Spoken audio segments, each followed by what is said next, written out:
Welcome to the Forward Together webinar series, brought to you by the School of Management at California Lutheran University. The series is designed to bring interesting topics and people to our global community of students, alumni, and leaders in business and government to empower, educate, and inspire. Forward Together features experts from industry with the purpose to spark thought, connect people, and stimulate engaging discussions. Please submit your questions in the chat. We will hold a Q&A immediately following the presentation. Today's host is Gerhard Apfenthaler, Dean of the School of Management. Welcome, everybody, to our Forward Together webinar series. We have an exciting program today on taste, trends, and technology in the global music industry.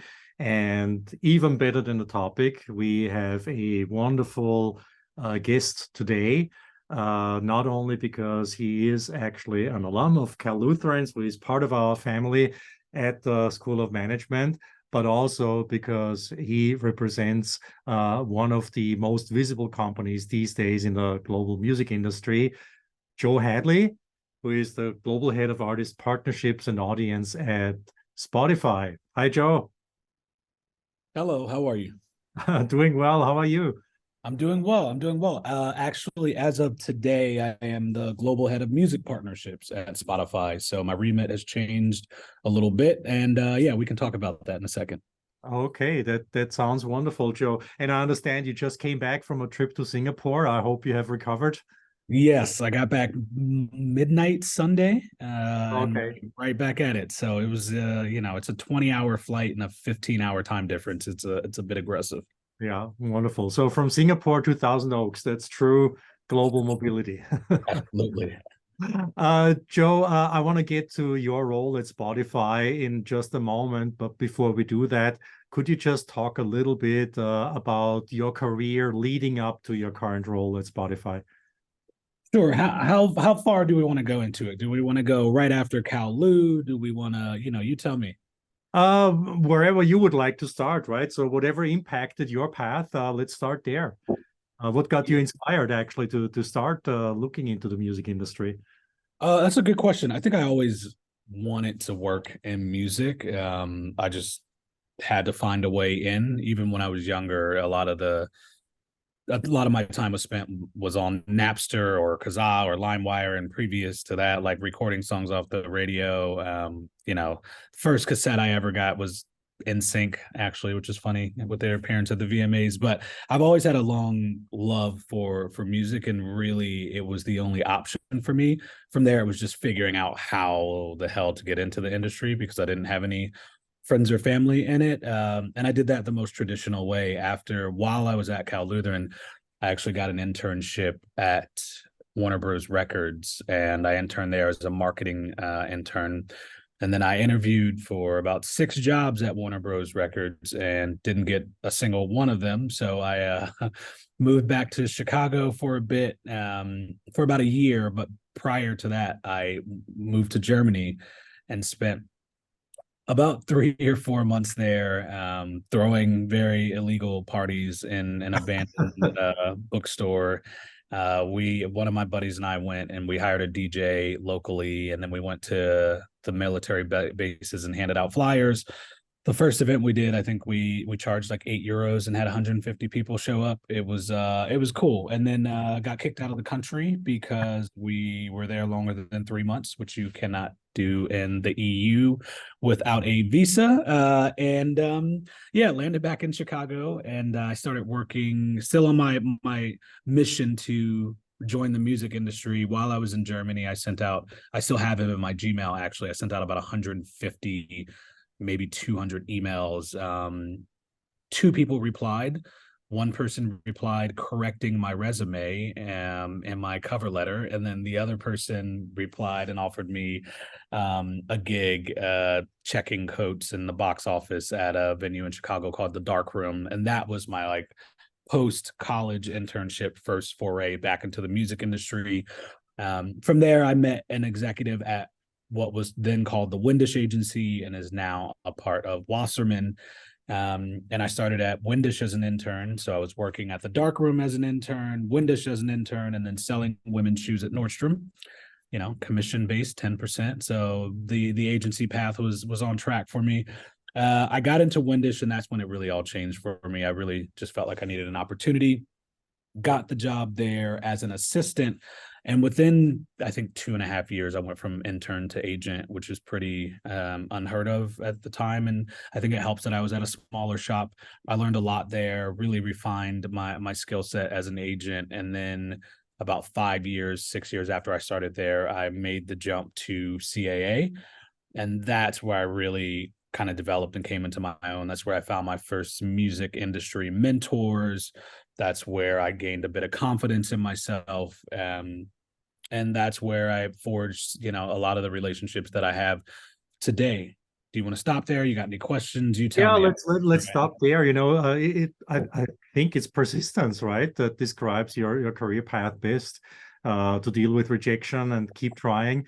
And it's also beautiful to see that I think the common stereotype is that you really have to be connected to break into the music industry. But you said you had no connections, and still you see where you are right now, right?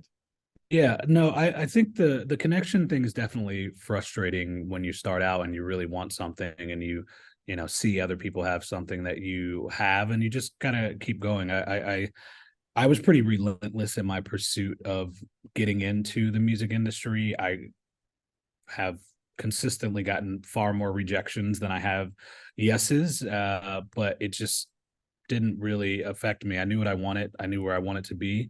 So in my mind, I only had one option, which was to keep going. There's actually a really incredible book, which I'm sure you're familiar with, Grit. That is one of my favorites. And I remember reading at the time when I was trying to break into the industry. And I think that helped me continue on the path forward. Yeah, makes absolute sense. So let's now go to your role at Spotify. Your title just changed. You said it's now Global Head of Music Partnerships. So what do you do in that role? How can we imagine your job portfolio? Yeah, so I've been at Spotify since mid 2022, let's call it. So a little over a year. And it's changed quite drastically since I started, and for the better. So I can talk about what the role was when I started and what it has evolved to now.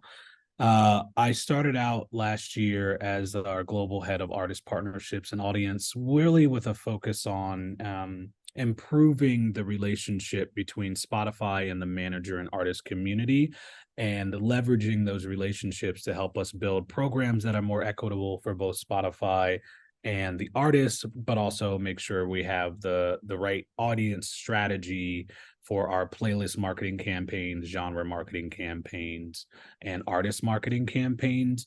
And now it's evolved to include our songwriter publisher relations team, where the artist partnerships team's external stakeholders are artists and managers. The SPR team, their external stakeholders are publishers, songwriters, producers, and now, as of today, the label partnerships team and their external stakeholders are our licensors, our label partners, and then all of those functions together combined are the music partnerships team, which we hope to better improve our offerings for our external partners, whether they are artists, managers, labels, or songwriters or publishers. It sounds like a pretty comprehensive task. Yeah. I'm like, did that all make sense? I think it did. Yes. Yeah. It's quite a bit, but the team is meant to serve as the industry facing portion of Spotify. Yeah. Mm-hmm. What made you make that switch from the agency business to Spotify? I mean, you were pretty much at the top, right? That doesn't get any better than CAA, and you were on a great career trajectory there. I think you were the global head of hip hop and rap. Yeah, hip hop and R&B touring. Yeah, it's a really good question, and I thought about it quite a bit, and it was probably behind having a child, the scariest thing that I've ever done. You're right. A year prior to me leaving, I had gotten promoted to be global head of hip hop and R&B, and I was very, very privileged to work on some incredible clients, some of the biggest artists in the world, and also some that you may have never heard of that I was just passionate about. I really got to walk the line of, making money for the company and the artists that I represented, but also working on music and projects that were exciting to me and that I saw a future in with no pressure financially to deliver. So to answer your question, what prompted me to leave, and again, it was very hard for me to do. I have many mentors still at CAA. The rate at which I wanted to grow, I didn't think was going to happen there. And not because they didn't believe in me, they just had a different timeline for me than I had for myself. Which I think anybody that wants everything wants it now, right? So what I had to grapple with was I deserving of what I wanted now? And was there somewhere else where I could get closer to testing what I think I'm capable of?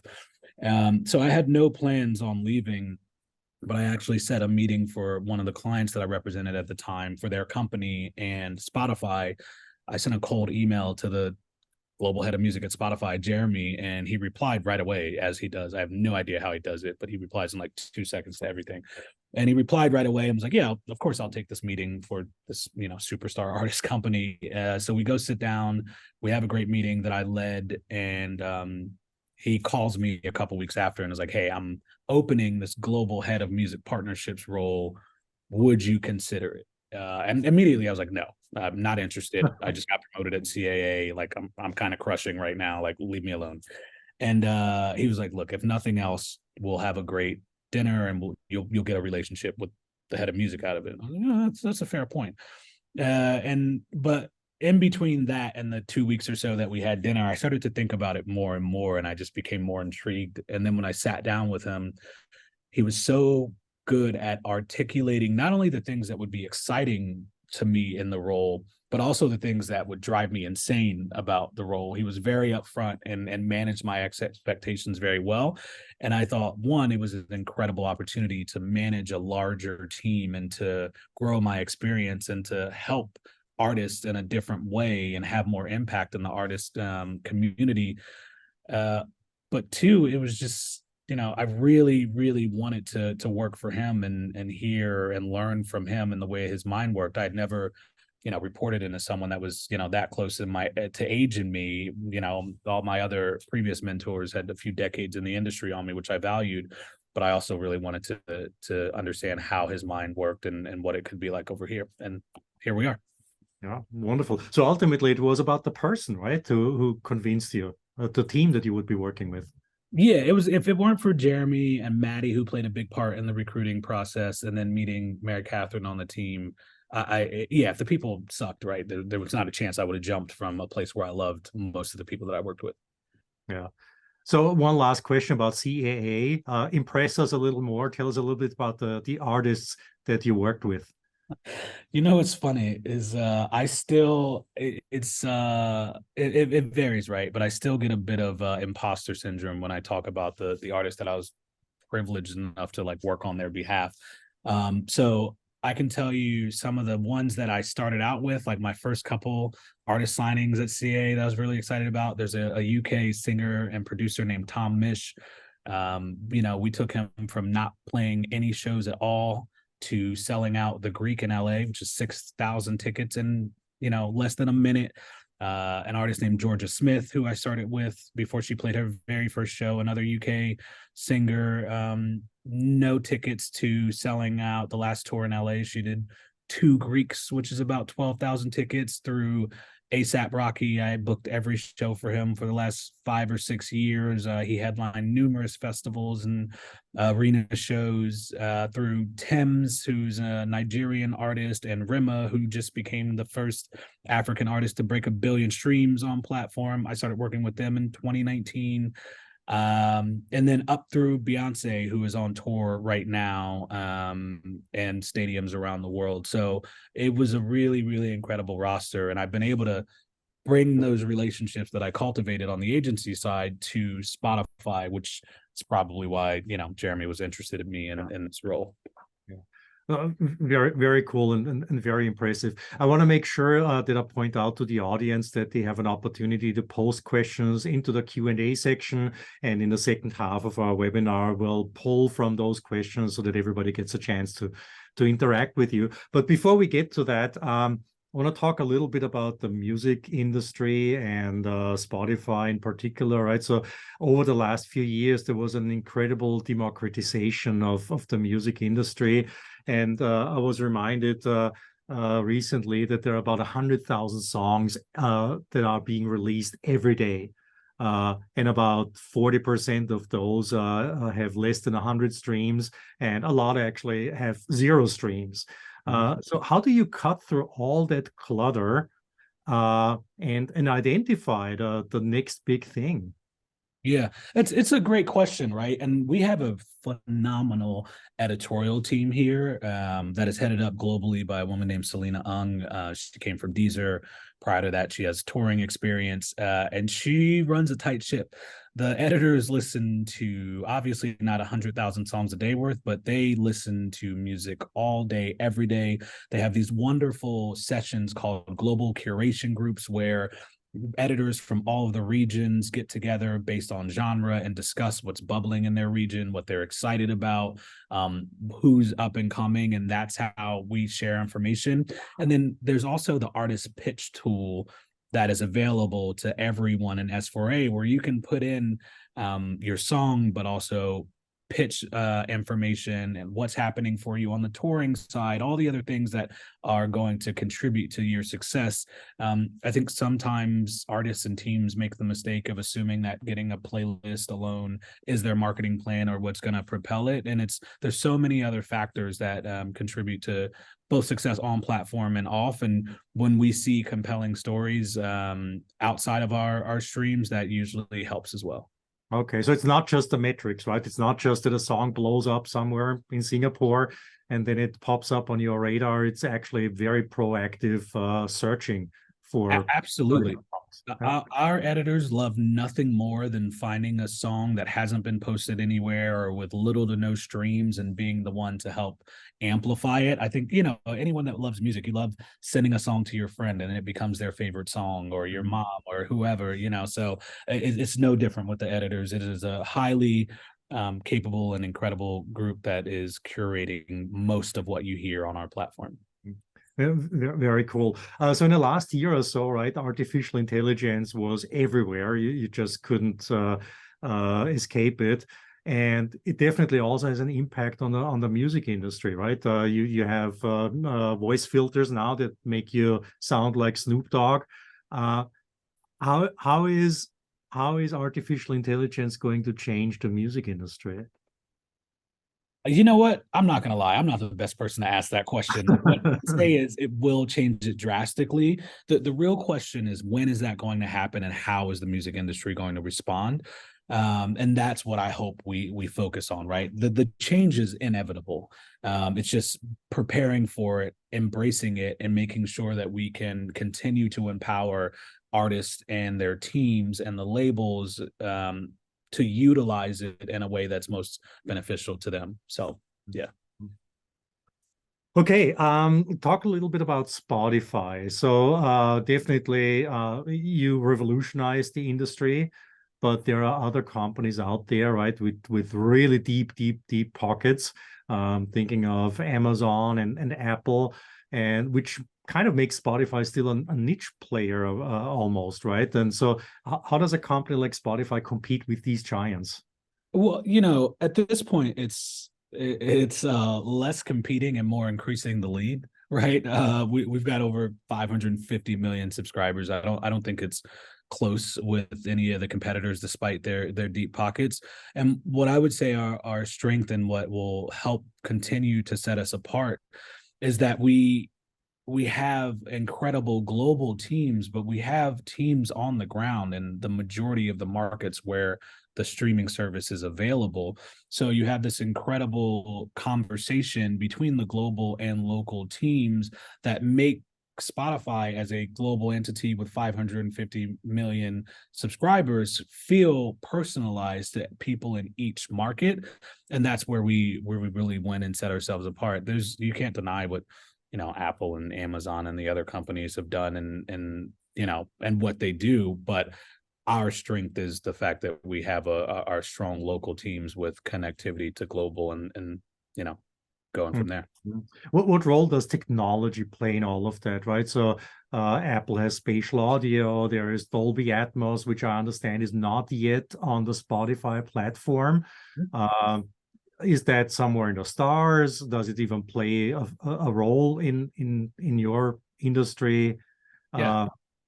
Yeah, it's in the cards, right? We had a bit of a false start a few years ago. We announced that it was coming, and it is coming. We didn't say when, so it's just realigning on when that's going to happen. But we want to make sure that we can provide the best product and service to our consumers. So there's no need to rush it if the product's not ready yet, and it also impacts, how artists can upload their music. So we just have to be very mindful about it.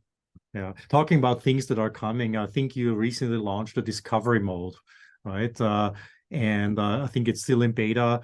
And the discovery mode, I think, pays lower royalties to artists than are normally paid. And there was already some criticism about the level of royalties that are being paid, right? So can you explain that discovery mode to us a little bit, and maybe also comment on the royalty question? Yeah, so look, what I can say about royalties is we have pretty clear reporting on how we pay out to our stakeholders.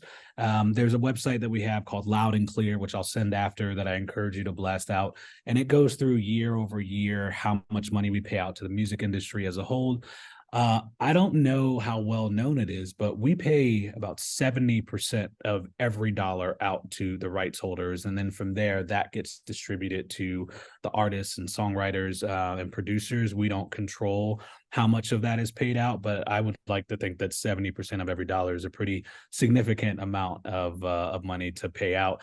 And then as it relates to discovery mode, I think that's I can send you some information on that as well, just so it's super clear, because it's a complicated topic that requires a little more information. Okay, that sounds good. So let me start with the audience questions, and I'm going to start with one by Marcus Ryle, who is himself sort of a music industry veteran. He's on the equipment side. I'm glad to see him here in our webinar, and he asks, how are things progressing with famous artists that are not on Spotify or that have kind of opted out?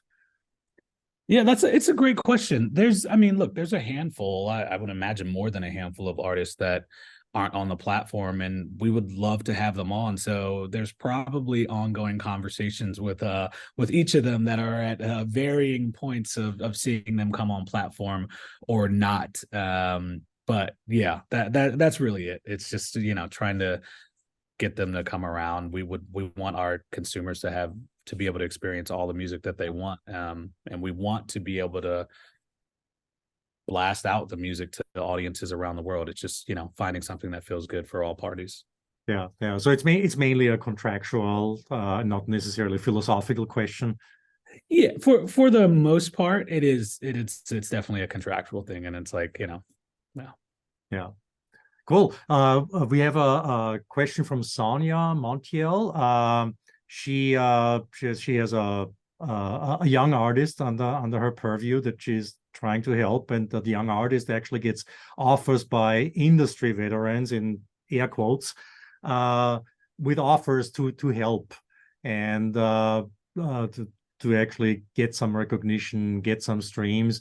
And so she's asking, does it pay off to invest in that and hire people who make those kinds of promises, or is that something that doesn't help at all, and Spotify has its own way of going about things?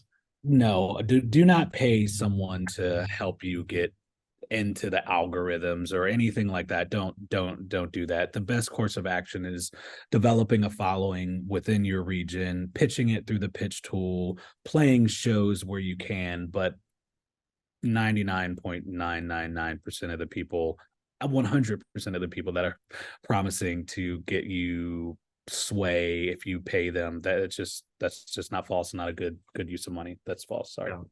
That's a good answer and a very clear one too. Another person, anonymous this time, asks about. Oh, actually, no, it's Lauren Sebastian. She asks about the importance of social media when wanting to boost an artist's work. Does that play a role in how you get noticed by companies like Spotify? So I'll put on two hats for the rest of this, right? There's the Spotify, and then there's like the representation side. So on the agency side, if you're looking to get an agent, you want to get on a tour, the social numbers can be helpful in determining support, but that's not the only part of it, right? We look at a variety of factors when we're considering giving marketing support or things like that. It's what's the team, what is happening in the real world, are they touring, what size are the rooms, how the other songs perform. Like, there's a number of things that go into it. Social does really help on the touring side. Let's say you are pitching for a support tour and you send through your Spotify stream and you've got 500,000 monthly listeners, and then you have 1 million Instagram followers and so on and so forth. If you're neck and neck with another artist for support, then they're probably going to lean towards the one that has the overall bigger audience, but less so for the DSPs. A somewhat related question by Negin is about social media and how you network today. So obviously, right, networking used to be important, maybe still is important in the music industry. And how do you do that in a day and age of social media? That's a really good question, and I go back and forth on it. If any of you have looked at my Instagram, I have 6 posts. I post a lot of stories, but I don't post a lot of grid posts. I see how Instagram can be used as like a utility for networking and basically as your resume. And I see people that do it really, really well. And I'm like, wow, I wish I could like bring myself to post more about what I'm doing, but I just can't do it. So my version of networking on social media is I post a lot of stories. When I go to shows, I'll post something about it, but I go out and I just meet people, and I talk to people in real life. I try to meet everyone around me. And when I were younger, what I would do was every event, every networking event, every concert, every meeting, whatever it was, I would go into it very deliberately. And by that, I mean, I would have, let's say I was going to see Georgia Smith at the Echoplex. Georgia Smith at the time was signed to the Orchard, which is a subset of Sony. And okay, that means label heads from the Orchard will be there. That means Sony will be there. That means her manager will be there. That means her publicist will be there. Who are those people? And I would look them up. I would have an idea of what they look like, who else their clients were, if we shared any clients, what the common talking points were. And then I would go and like be very intentional about meeting everyone at that show. So I went to everything with a purpose. I didn't just go out to go out. I didn't go out to party. I didn't go out to hang. I went out to meet and connect with people. And then the second part of that is the follow-up. If you meet someone once and you don't talk to them for a year, you might as well have not met them at all. So it was the intentional follow-up. When am I going to follow up? Do I have a reason to reach out? And then the third part of that is, I think a lot of times when people meet others or they're networking, they try to get value. I always want to show that I can add value to a relationship. Like, what information do I have to share with them? How can I be valuable to them before even thinking of asking them to be valuable to me? And those are the 3 things that I've done pretty consistently throughout my career to build and maintain my network. So do your homework, basically, right? Yeah. So we have a number of questions from Irfan Khan. One of them is, how do you know if a particular song will actually make money? Is there a lot of gut feeling? Are there metrics? Are there predictive models? I don't think we look at it through the lens of songs making money. We look at it as like, how can we increase the audience that this song reaches, which indirectly or directly lens to how much money it makes, but none of us over here are like, hey, how can we get these songs to make money? It's like, how can we amplify the art? How can we help it reach the biggest audience? What are the marketing levers in addition to the things on platform that we can pull to help the song, artist, or genre grow? And that obviously lends into how much money it makes, but it's always through the lens of growth and less money. So you're the head of global music partnerships, right? And you talked about audiences, and I suppose there is some geographical and cultural segmentation in that too, and not just by genre. So how do you ensure as the global head of music partnerships that there is actually global representation, that it's not just the US that's dominating the market, but we're getting music from all corners of the world? Yeah, that's a really good question. Look, for my opinion is, and you can see it, most of the growth in North America is done, right, especially the US and Canada. There's a finite amount of subscribers, and the vast majority of people have already made their decision on DSPs. We're not going to gain a ton of market share. We're not going to lose a ton of market share. So in my mind, where the next 500 million subscribers are going to come from are ex-US. So we need to be, as a US team, very intentional about helping export and import, rather, the music from those markets to the US, because it's such a big market. Everyone wants to break here. Everyone wants to tour here. And if we can help import markets and music that is streaming well in others, then it jumpstarts those local markets' growth. It empowers them and shows that they can help break artists on a global scale. And it gives us an advantage on the ground in those local markets to help them grow and hopefully get to where we are. So, yeah. We have another question from an anonymous attendee about instrumental music. I'm not quite sure where the question comes from, what the context is, but the question is, right, so how does the music industry look for instrumental performance in terms of getting started, becoming recognized, and etc.? Maybe you can make more sense about of the question. I can. Yeah, I'm trying to, I see it in here, and I'm trying to read it and maybe get a better grasp on it. I'm not sure. I'm not quite sure what the question is asking, so I don't want to answer it and have it be, off. So if they want to clarify, I'm happy to revisit it. Let's maybe take it into a certain direction. Is instrumental music underrepresented in the global music industry?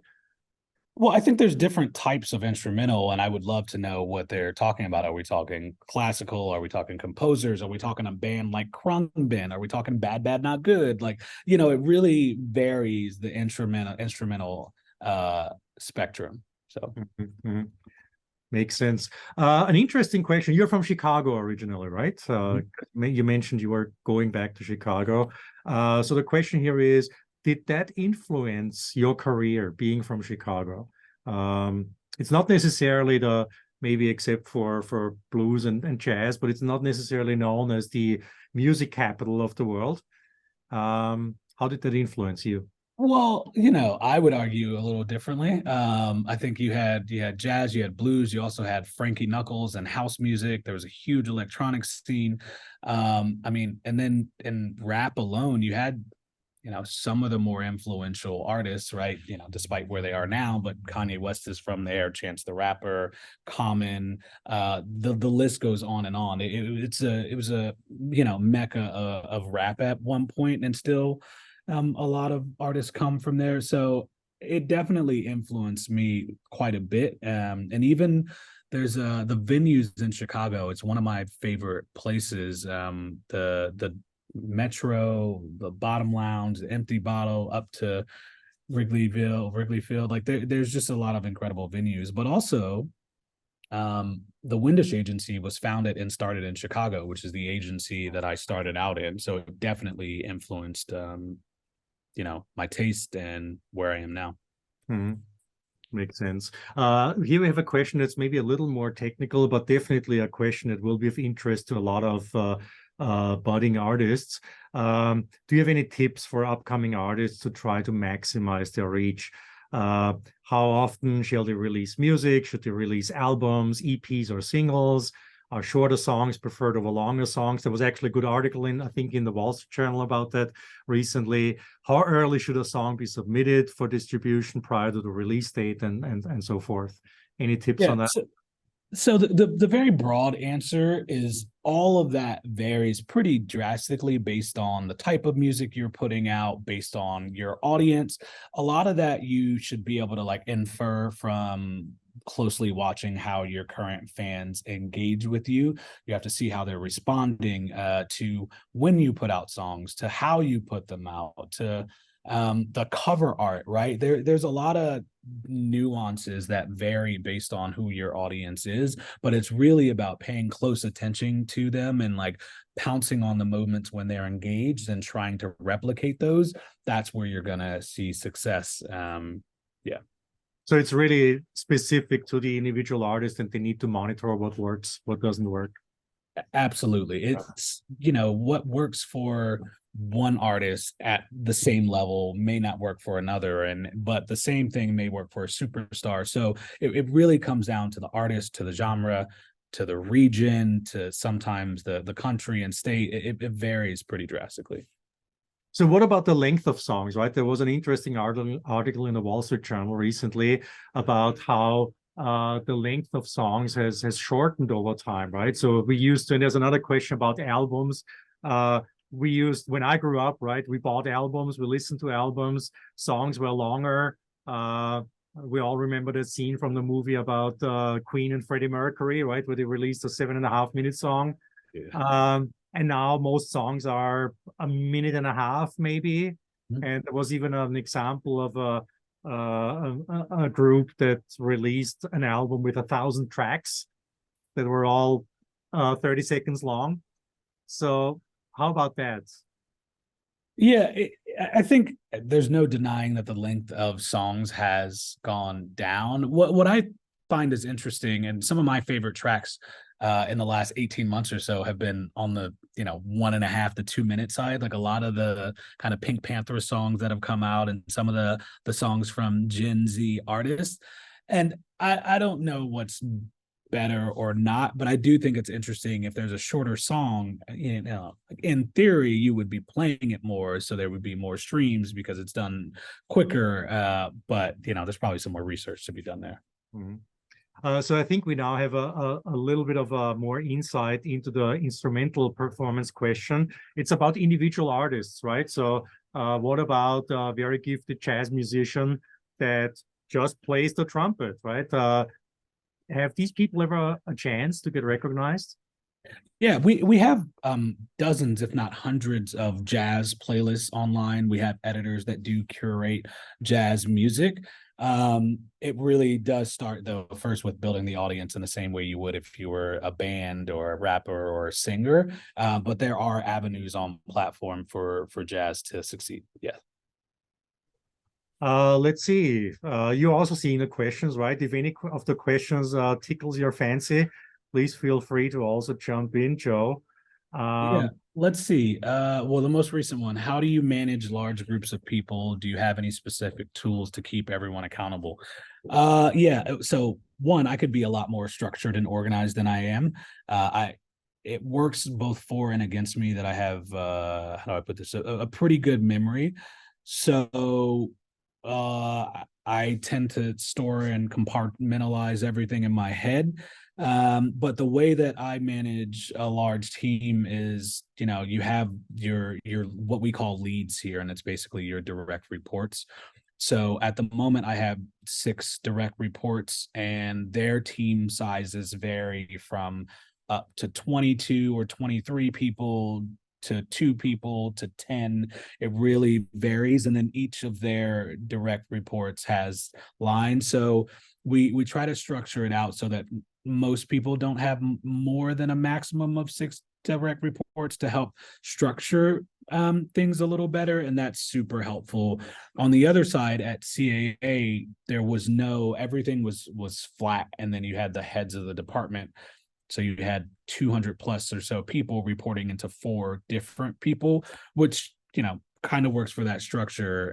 But this one is a lot more manageable. Like, I don't think I could manage the team in an efficient way at all if it were all, flat, so to speak. And that there is a question that relates also to your work environment, which deals with the work from anywhere program or remote work. Where is your team? Are you physically in one place? Are you all in remote areas? So we're spread out. Most of the team. So here at Spotify, we have the option to work from home the majority of the time, or to do what's called an office mix, where you're in the office for 3 days out of the week. For us, that's Tuesday, Wednesday, Thursday. But it's your choice. So the team members that do office mix, they're in their local office, whether that's London or Nashville or New York or Miami or LA or wherever it may be.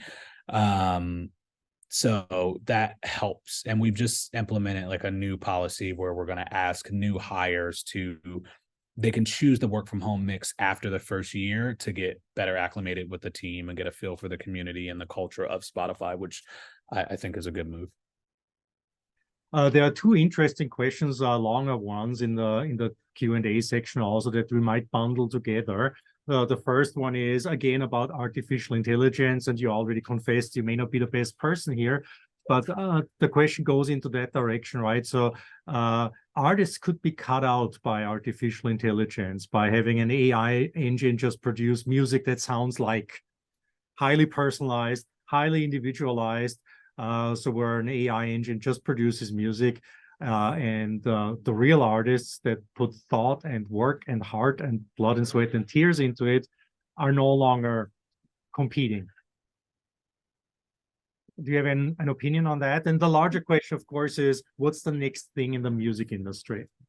Yeah, so I think on the AI front, there is a large concern that can happen, and we've seen it on our side already, right? We've seen songs uploaded to the platform have some level of virality with AI as other artists, and we want to support the artists and their teams and the labels, and we just have to be mindful of what the current laws are. And because there's no real precedent set for copyright on AI versus people's voices and how they're used, it's going to take some time to get to the bottom of it. But I would hope that it's made aware that we always are going to do our best to support the artists and the art, and while being mindful of any legal ramifications. There's one more question about royalties that I want to follow up on, right? So Spotify has been highly successful in what it does. It has not been yet so successful in profit terms, traditional profit terms. But once you get to that stage, is there a plan to maybe increase the royalties per stream and catch up with Apple or Tidal? I think there's a number of conversations right now around how we're going to change the structure of our payouts. Those are ongoing, and we want to get to a place where everyone feels great. We just raised the price overall on the cost for Spotify $1, which is going to be effective soon. So we're making steps in that direction. Okay, that sounds great. We only have about a minute left, so I apologize to everybody who posted a question. We don't get to the question anymore. But I want to get to questions that deal with, breaking into the music industry, building a career. So there's one question by Sophie Clancy, right, who asks about what kept you going through all the rejections that you experienced. And maybe you could also get a little bit into what's the advice that you would give a young person who's trying to break into the music industry. I think you just have to expect a lot more no's than you're going to get yeses. I mean, still on a daily basis in my role, I get more no's than I get yeses. And once you accept that no is a part of life, I think it makes it easier to move past. Don't get me wrong, there were definitely times where I felt discouraged and wanted to quit. But I just didn't. You just kept going, right? When I had sent out the 200 emails and got 2 replies, one of them being a correction of my, grammar, right? That would have been a time to quit. When I was leaving my internship at a label and interviewed for 6 different jobs and didn't get any of those, that would have been a time to quit. You just keep going until you get a little bit of light, and once you get that little bit of daylight, right, that's enough to take you until your next yes. But you better be prepared for 1,000 or more no's, and if so, that's fine. Yeah. So Joe, you're highly successful. You're obviously very happy with what you're doing. Yeah. What keeps you awake at night when you think about music? Oh, well, I was going to say my child. No, when I think about music, I wake up in the middle of the night sometimes just I want us to be better partners to all of our external stakeholders. I want the white glove service for the superstars, but I also want something at scale for the developing artists, a way to meaningfully impact those careers and help them make a living. I want us to have deals that all of our licensors are excited about. Like, I want the songwriter and publisher community to love us and to find us as grateful partners. And so that's what keeps me up at night, is like, how can we be better for the people that we represent? I think about it quite a bit. And obviously a year in, I've got some more time to do that, but that's front of mind. Is I just want us to be better for our partners. That was a great conclusion, I think, to our webinar. We're at the end of our time. I want to thank you, Joe, for taking the time to be with us today. I think you inspired a lot of people on the webinar. We are very proud to have you among our alums, and we hope to be able to keep in touch with you. Thank you, Joe. Absolutely. Thank you so much. And thanks everybody for being here. I think we have one more slide that reminds you of some of our upcoming events. We have an excellent event actually tomorrow here at the School of Management, our annual Executive Talent Management Forum, then followed by a few other events throughout October and beyond. Please go to callutheran.edu/SOM/events and join us for many of those. Thank you. We thank you for participating in today's Forward Together webinar series, brought to you by the School of Management at California Lutheran University. The School of Management offers a broad range of programs and community services. Whether you're looking to upgrade your career, locate current economic data from our Center for Economic Research and Forecasting, or a place to start and grow your business at Hub 101, our community startup space, we invite you to visit us at clu.edu/SOM and join the community as we move forward together.